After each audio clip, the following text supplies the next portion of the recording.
नमस्कार विद्यार्थी मित्रांनो. किटेचम महाविद्यालय राज्यशास्त्र विभाग MA भाग 2 सेमिस्टर 3 या वर्गासाठी मी प्राध्यापक गणेश सुखदेव रोडे आपणा सर्वांचं स्वागत करतो. विद्यार्थी मित्रांनो, भारतीय प्रशासन या विषयाच्या संदर्भात आपण चर्चा करत आहोत आणि भारतीय प्रशासनाची उत्क्रांती व विकासाच्या संदर्भात मागील काही भागांमध्ये आपण चर्चा केलेली आहे. सर्वसाधारण ब्रिटिश वसाहतवादी कालखंडामध्ये भारतामध्ये प्रशासकीय दृष्टिकोनातून जी विविध धोरणं, विविध कायदे झालेले आहेत, त्यातून ह्या प्रशासनाचा विकास रचनात्मक आणि संघटनात्मक अशा दोन्ही पातळ्यांवर आपल्याला झालेला दिसून येतो. विद्यार्थी मित्रांनो, मागील भागामध्ये आपण 1935चा कायदा, त्या कायद्याचं महत्त्व, त्या कायद्यामध्ये केलेल्या विविध तरतुदी आणि त्याचा भारताची शासन व प्रशासन व्यवस्था निर्मितीमध्ये, त्याच्या विकासामध्ये जे महत्त्वपूर्ण योगदान आहे त्याविषयी आपण चर्चा केलेली आहे. आजच्या भागामध्ये आपण ब्रिटिश सरकारच्या सत्ता काळामध्ये भारतीय प्रशासनाचा, भारतीय प्रशासकीय दृष्टिकोनातून त्याचा विकास झाला याबद्दल आपण काही थोडक्यात माहिती घेणार आहोत. विविध वैशिष्ट्यात्मक स्वरूपाची ही माहिती आज आपण घेणार आहोत. साधारणतः एकूणच ब्रिटिश सत्ता काळामध्ये भारतीय प्रशासनाचा विकास झाला असं आपण जेव्हा म्हणतो, तेव्हा कोणत्या कोणत्या बाबींमध्ये, कोणत्या स्वरूपामध्ये हा विकास झाला ते आपल्याला बघता येऊ शकतं. पहिली गोष्ट आपल्याला सांगता येईल की ती म्हणजे की सरकारी जी खाती आहेत त्या खात्यांमध्ये वाढ झालेली दिसून येते.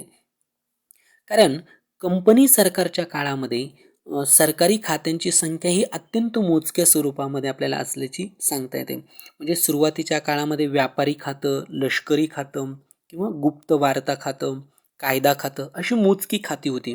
पण नंतरच्या काळामध्ये परराष्ट्र खातं, गृह खातं, वित्त खातं अशी नवनवीन खात्यांची निर्मिती आपल्याला ब्रिटिश सरकारच्या कालखंडामध्ये झालेली दिसून येते. साधारणतः लॉर्ड डलहौसीच्या काळात सार्वजनिक बांधकाम खातं हे स्थापन झालेलं आपल्याला दिसून येतं. तसेच गव्हर्नर जनरलच्या कार्यकारिणीतील सदस्यांमध्ये देखील खाते वाटप करण्याची पद्धत तेव्हापासून सुरू झालेली दिसून येते. म्हणजे काय तर ब्रिटिश सरकारने भारताचा कारभार आपल्या हाती घेतल्यानंतरच्या काळात शासनाचं कार्यक्षेत्र आणि त्याचबरोबर शासनाच्या कार्यक्षेत्र वाढल्याबरोबर त्यांच्या खात्यांची संख्या ही वाढत गेलेली आपल्याला दिसून येते. म्हणजे शेती खातं, महसूल खातं, उद्योग खातं, रेल्वे खातं, शिक्षण, दळणवळण, पुरवठा, माहिती आणि नभोवाणी, नागरी संरक्षण अशी खाती क्रमाक्रमानं ही स्थापन होत गेली. आणि एकूणच शासनाच्या कार्यक्षेत्रात होत गेलेली ही जी वाढ आहे हे जसं त्याला कारण होतं, तसंच विज्ञान तंत्रज्ञानातील प्रगतीमुळे भारतात जे स्थित्यांतर घडून येत होते ते सुद्धा हे महत्त्वाचं कारण त्या पाठीमागचं आपल्याला सांगता येतं. साधारणतः 19व्या शतकाच्या उत्तरार्धात भारतात रेल्वे वाहतुकीला प्रारंभ होऊन तिचा विस्तार होऊ लागला आणि त्यावर नियंत्रण ठेवण्यासाठी प्रथम भारतामध्ये रेल्वे बोर्ड आणि नंतर रेल्वे खात्याची निर्मिती झालेली आपल्याला दिसून येते. म्हणजे भारतात आधुनिक कारखानदारीला सुरुवात झाल्यानंतर उद्योग खातं निर्माण झालं आणि तसं करणं ते आवश्यक ठरलं. औद्योगिक क्षेत्रात मजुरांचे प्रश्न जेव्हा महत्त्वाचे बनले तेव्हा मजूर खातं निर्माण करणं हे त्याच्यामधनं भाग पडलं किंवा ते गरजेचं त्यामध्ये ठरलेलं दिसून येतं. भारतात रेडिओ आला आणि त्याचा प्रसार झाल्यानंतर माहिती आणि नभोवाणी खात्याची निर्मिती झालेली दिसून येते. किंवा वीज उत्पादनाला सुरुवात झाली आणि मग त्याच्यानंतर विद्युत खातं हे स्वतंत्ररित्या निर्माण झालं. किंवा खनिज उत्पादन जेव्हा मोठ्या प्रमाणात सुरू झालं त्यानंतर खनिज खातं हे निर्माण झालेलं आपल्याला दिसून येतं. म्हणजे एकूणच ब्रिटिश सरकारच्या काळामध्ये भारताला जेव्हा स्वातंत्र्य मिळालं 1947ला, त्यावेळेस केंद्रीय सचिवालयांमध्ये जवळजवळ 19 वेगवेगळ्या प्रकारची खाती आपल्याला असल्याची सांगता येतात.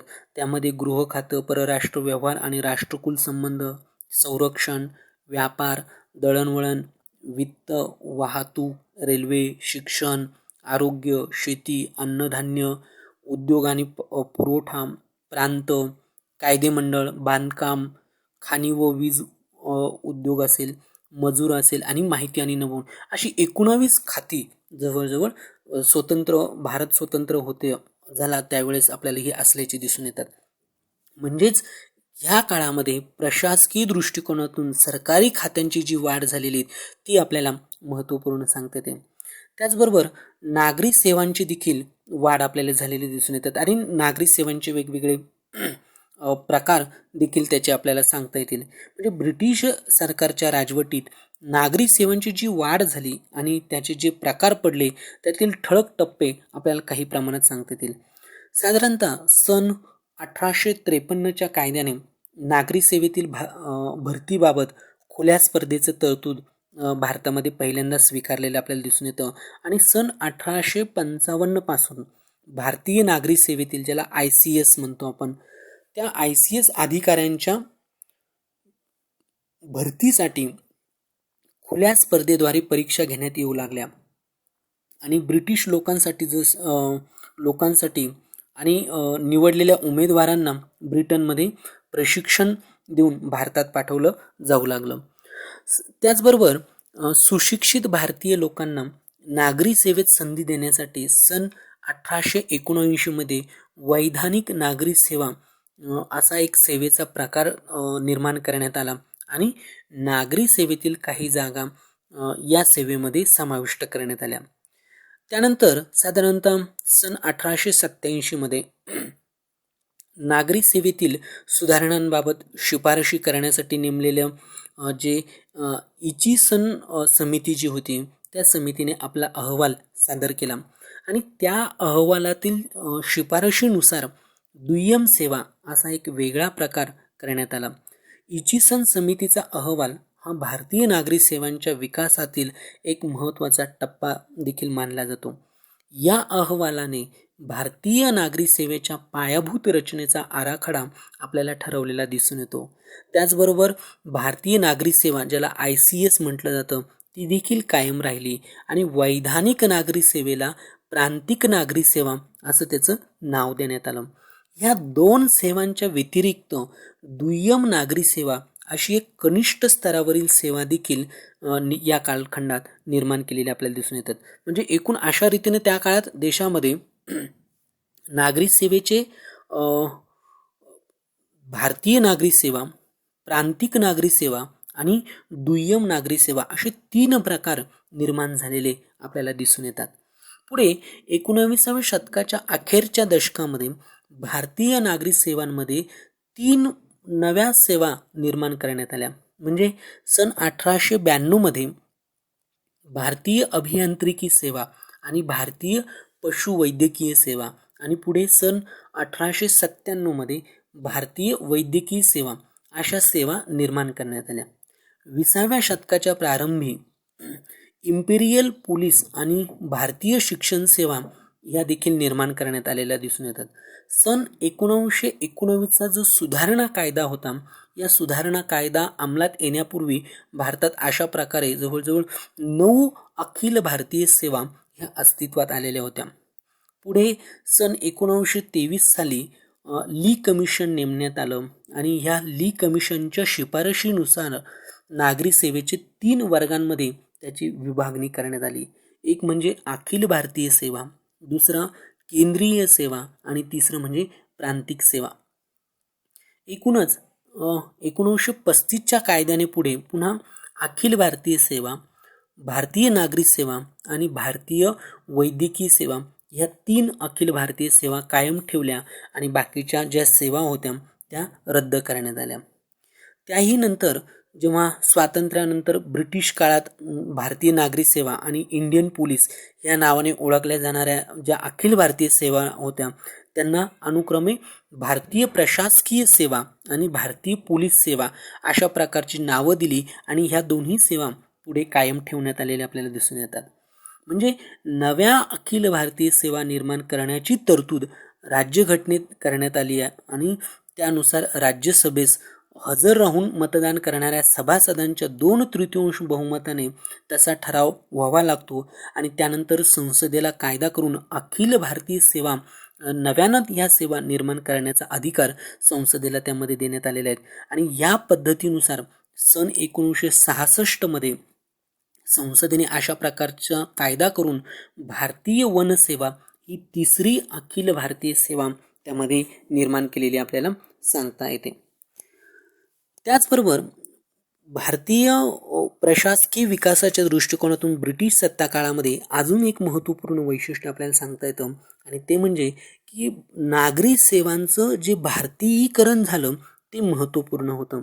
कारण ब्रिटिश राजवटीत नागरी सेवेतील वरिष्ठ अधिकारी पदं ब्रिटिशांसाठी ही असलेली होती, आणि तृतीय स्वरूपाची किंवा चतुर्थ कर्मचारी पदांवर भारतीय लोकांची भरती त्यामध्ये केली जात होती.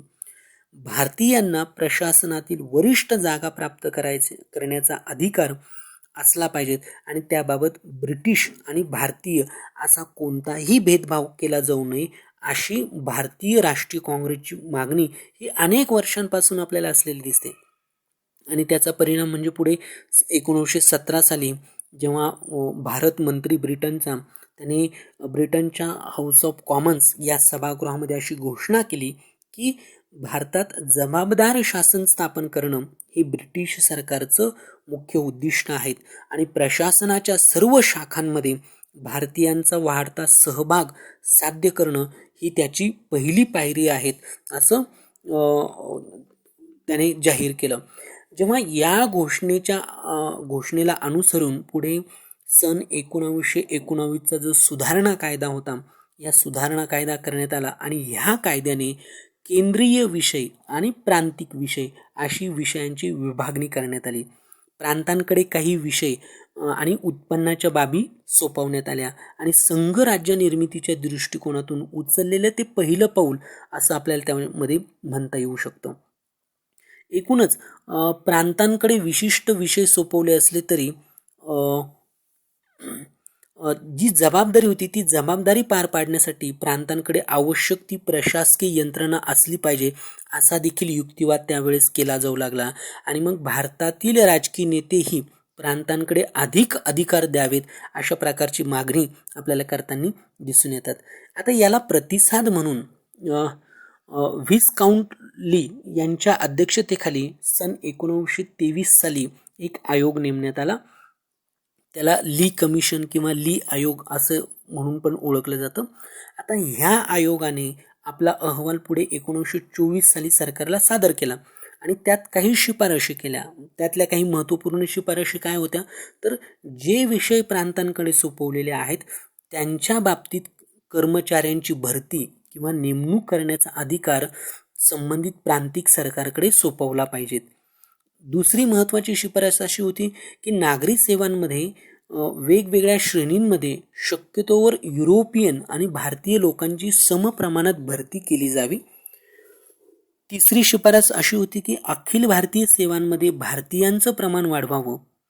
त्यानंतर नागरी सेवांमध्ये गुणवत्तेनुसार उमेदवारांची निवड करण्यासाठी केंद्रीय लोकसेवा आयोगाची स्थापना करावी.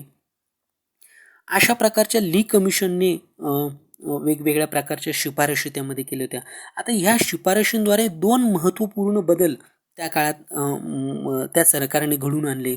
एक म्हणजे की प्रांतिक सेवांचे कार्यक्षेत्र वाढलं, आणि प्रांतिक सेवांमधील भरती ही प्रांतिक सरकारकडून होत असल्यानं प्रांतिक सेवांचे बऱ्याच मोठ्या प्रमाणामध्ये भारतीयीकरण घडून आलेलं आपल्याला दिसून येतं. हा महत्त्वपूर्ण बदल आपल्याला मानावा लागेल. आणि दुसरा एक बदल आपल्याला असं सांगता येईल तो म्हणजे भारतात लोकसेवा आयोगाची स्थापना आपल्याला झालेली दिसून येते. कारण भारतात लोकसेवा आयोग स्थापन करण्यात यावा अशी शिफारस ही प्रथम 1919च्या कायद्यात करण्यात आलेली होती, आणि ह्या आयोगास जास्तीत जास्त 5 सदस्य असावेत. त्यापैकी एक अध्यक्ष असावा, त्याची नेमणूक गव्हर्नर जनरलच्या कार्यकारिणीच्या सचिवाने करावी, आणि ह्या आयोगाकडे सोपवायची जी कार्य आहेत ते देखील त्या सचिवाने ठरवली पाहिजेत. अशा प्रकारची शिफारस ही मुळात 1919च्या सुधारणा कायद्यामध्ये केलेली होती. आता ली कमिशननं लोकसेवा आयोगाची स्थापना करावी अशी शिफारस केली, आणि मग त्यानुसार पुढे सन 1926 साली केंद्रीय लोकसेवा आयोगाची स्थापना करण्यात आली, आणि पुढे सन 1935च्या कायद्याने त्याला संघराज्य लोकसेवा आयोग असं नाव त्याच्यामध्ये दिलं. सन 1935च्या कायद्याने प्रांतांसाठी किंवा काही प्रांतांच्या गटांसाठी प्रांतिक लोकसेवा आयोगाची देखील स्थापना करण्याची तरतूद त्यामध्ये आपल्याला केलेली दिसून येते, आणि त्यानुसार त्यांची स्थापना झालेली आपल्याला दिसते.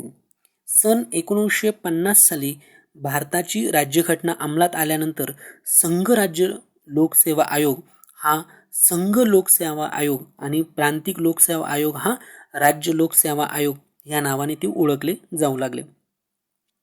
त्याचबरोबर स्थानिक स्वराज्य संस्थांचा उदय, कारण भारतात पूर्वीच्या काळात ग्रामपंचायती अस्तित्वात होत्या. गावाचा प्रमुख आणि पंच हे गावाचा कारभार करत होते. शिवाय न्यायदानाचंही कार्य या पंचांकडून गाव पातळीवर केलं जात होतं, त्यांना पार पाडावं लागत होतं. पण ही व्यवस्था नंतरच्या काळामध्ये कमकुवत झाली आणि ब्रिटिश राजवटीच्या पूर्वार्धात सत्तेचं जे केंद्रीकरण झालं आणि सरकारी नोकरवर्गांतर्फे सर्व कार्य होऊ लागली, तेव्हा ही प्राचीन व्यवस्था आपल्याला तिचा ऱ्हास झालेला आपल्याला दिसून येतो. पुढे ब्रिटिशांचा भारतात साम्राज्य विस्तार झाल्यानंतर हा जो खंडप्राय देश होता, या खंडप्राय देशाच्या राज्यकारभार करण्यासाठी सत्तेचे काही प्रमाणात तरी विकेंद्रीकरण झालं पाहिजेत आणि प्रांतिक किंवा अगदी स्थानिक कारभारात भारतीयांचा सहभाग मिळवला पाहिजेत, याची जाणीव ही ब्रिटिश राजकीय धुरीणांना झालेली दिसून येते. आणि मग त्यातूनच पुढे कंपनी सरकारकडून ब्रिटिश सरकारकडे जेव्हा भारताची सत्ता आल्यानंतर ह्या दिशेने काही प्रयत्न सुरू झालेले दिसतात आणि सुधारणा कायद्यांद्वारे प्रांतिक सरकारकडे अधिकार सोपवण्याची प्रक्रिया मुळात सुरू झालेली होती. आणि यालाच समांतर अशी स्थानिक स्वराज्य संस्थांची निर्मिती करण्याची प्रक्रिया देखील या ब्रिटिश सत्ता काळामध्ये आपल्याला सुरू असल्याचे दिसून येते. साधारणतः इसवी सन 1870 साली लॉर्ड मेयो याने एक ठराव केला होता आणि त्या ठरावापासून आर्थिक दृष्टिकोनातून स्थानिक संस्थांना काही प्रमाणात सवलती देण्याची ही जी तरतूद त्यांनी केलेली होती, तेव्हापासून त्याला सुरुवात झालेली आपल्याला दिसून येते. महत्त्वाच्या स्थानिक सेवा पुरवण्यासाठी स्थानिक साधनसामुग्री उभारणं तसेच स्थानिक लोकांच्या हिताची काळजी घेणं यासाठी स्थानिक संस्था स्थापन करण्याची गरज त्या अहवालामध्ये प्रतिपादन त्याने केलेली आपल्याला दिसून येते. त्याच्यानंतर भारतात मुंबई महानगरपालिका 1872 साली स्थापन झाली. कोलकाता महानगरपालिका 1876 साली स्थापन झालेली आपल्याला दिसून येते. लॉर्ड मेयो हा या दृष्टिकोनातून महत्त्वपूर्ण असला तरी व्हाईसरॉय लॉर्ड रिपन याच्या काळात मात्र भारतात स्थानिक स्वराज्य संस्थांच्या स्थापना करण्याच्या दिशेने अत्यंत महत्त्वपूर्ण निर्णय घेण्यात आलेले दिसून येतात. म्हणजे लॉर्ड रिपन सरकारनं 18 मे 1882 रोजी स्थानिक स्वराज्य संस्थांसंबंधी ठराव प्रसिद्ध केला आणि त्यात म्हटलं होतं की या संस्था निर्माण करण्यामागे प्रशासनात सुधारणा घडवून आणणं हा मुख्य उद्देश नसून राजकीय शिक्षण आणि लोकशिक्षण देणं हा त्याचा खरा मुख्य उद्देश आहे असं म्हटलेलं होतं. म्हणजे राजकीय शिक्षण आणि लोकशिक्षण स्थानिक स्वराज्य संस्थांच्या कामात काम करणाऱ्या प्रतिनिधींना कारभार चालवण्याचं शिक्षण, लोकशिक्षण या अर्थानं त्याचा अर्थ घेतला होता आणि या प्रतिनिधींना निवडून देणाऱ्या मतदारांचं राजकीय शिक्षण घडवून आणणं असा त्या पाठीमागे अर्थ आपल्याला असल्याचे दिसून येतो. लॉर्ड रिपनला स्थानिक स्वराज्य संस्थांमध्ये निवडणुकीचे तत्व लोकांना राजकीय शिक्षण देण्याचं एक साधन म्हणून अंमलात आणायचं आपल्याला दिसून येतं आणि तसंच या संस्थांच्या रूपानं नोकरशाहीला समांतर अशी एक प्रातिनिधिक संस्थांची उभारणी करायची हेही त्याच्या पाठीमागचं एक मुख्य ध्येय आपल्याला असल्याचं सांगता येतं. एकूणच लॉर्ड रिपनने जे धोरण जाहीर केलं ते जाहीर केल्यानंतर मद्रास, बंगाल, मुंबई प्रांतातील तालुका लोकल बोर्ड, जिल्हा लोकल बोर्ड आणि शहरांमध्ये नगरपालिका अशा संस्थांची स्थापना होऊ लागलेली दिसून येते. आणि पुढे सन 1854च्या कायद्यानं मुंबई प्रांतामध्ये जिल्हा लोकल बोर्ड आणि तालुका लोकल बोर्ड यांची स्थापना झाली आणि याच प्रकारे पुढे सन 1885च्या कायद्याने बंगाल प्रांतांमध्ये या संस्थांची स्थापना सुरू झालेली आपल्याला दिसून येते. आता सुरुवातीच्या या काळात या संस्था प्रातिनिधिक नव्हत्या, त्यात सरकारी आणि सरकार नियुक्त असे सभासद त्यामध्ये आपल्याला असल्याचे दिसतात. तसंच त्यांचे अधिकार हे अत्यंत मर्यादित स्वरूपाचे होते.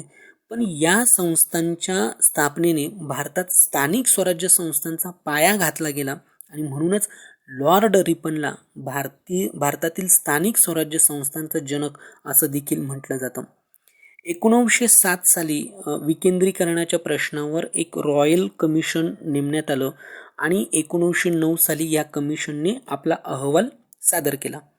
आता त्यामध्ये नगरपालिकेत निर्वाचित प्रतिनिधींचं बहुमत असावं, त्यांचा कर आकारण्याचा अधिकार वाढवावा, अर्थसंकल्पावर त्यांचे पूर्ण नियंत्रण असावे, अशा विविध प्रकारच्या शिफारशी ह्या रॉयल कमिशनने केल्याचं आपल्याला दिसून येतं. सन 1919च्या मॉन्टेगू चेम्स्फोर्ड सुधारणा कायद्यानंतर स्थानिक शासनांमध्ये महत्त्वाचे बदल घडून आले. त्याचबरोबर या संस्थांमध्ये निर्वाचित सदस्यांचे बहुमत निर्माण करण्यात आलेलं आपल्याला दिसतं. बिनसरकारी सभासदांची अध्यक्षपदी निवड करण्यात आलेली आपल्याला दिसून येते किंवा त्याची मुभा त्यांना देण्यात आली. अशा प्रकारे सन 1920 नंतर खऱ्या अर्थानं ज्यांना स्थानिक स्वराज्य संस्था म्हणता येईल अशा या संस्था आपल्याला अस्तित्वात आल्याचं दिसून येतं. त्याचबरोबर ब्रिटिश सत्ता काळामध्ये वित्तीय प्रशासनाचा देखील विकास आपल्याला झालेला दिसून येतो. म्हणजे सन 1833च्या कायद्यापर्यंत ईस्ट इंडिया कंपनीचं नियामक मंडळ हे भारताच्या वित्तीय प्रशासनाचं खरं सूत्रधार होतं.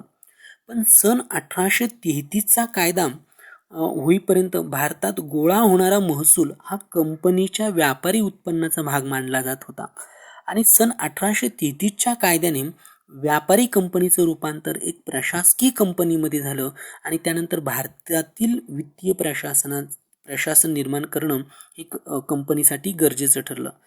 सन 1843 साली लॉर्ड इलन बरोबरच्या ठरावाने केंद्र शासनात वित्तीय सचिव हे पद पहिल्यांदा निर्माण झालेलं आपल्याला दिसून येतं. पुढे सन 1857मध्ये लॉर्ड कॅनिंग या गव्हर्नर जनरलने केंद्रीय लेखा विभाग हा स्थापन केला आणि अकाउंटंट जनरल हा त्याचा प्रमुख असेल अशा प्रकारची तरतूद त्यामध्ये केली. पुढे 1860 साली गव्हर्नर जनरलच्या कार्यकारिणीतील वित्तीय सचिव सर जेम्स विल्सन याने शासनाचा पहिला अर्थसंकल्प तयार केल्याचं आपल्याला सांगता येतं.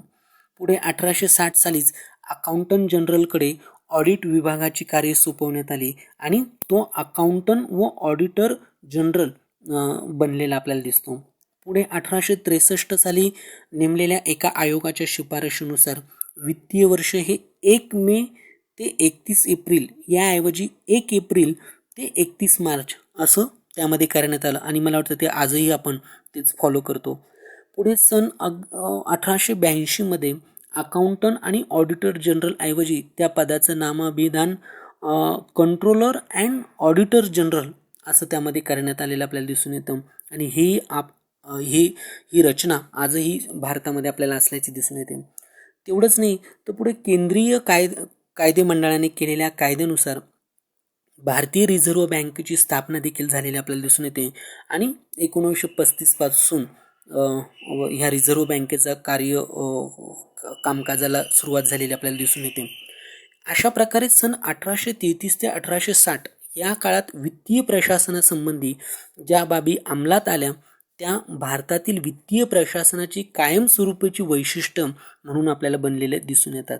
एकूणच ब्रिटिश सत्ता काळामध्ये भारतीय प्रशासनाचा विकास संरचनात्मक संघटनात्मक स्वरूपाचा झालेला विकास हा अत्यंत महत्त्वपूर्ण आपल्याला ठरलेला दिसून येतो. जो स्वतंत्रोत्तर भारताची प्रशासन व्यवस्था निर्माण करण्यामध्ये तिच्या रचनेत, तिच्या संघटनेत, तिच्या स्वरूपाविषयी अत्यंत महत्त्वपूर्ण आपल्याला असल्याचं सांगता येतं.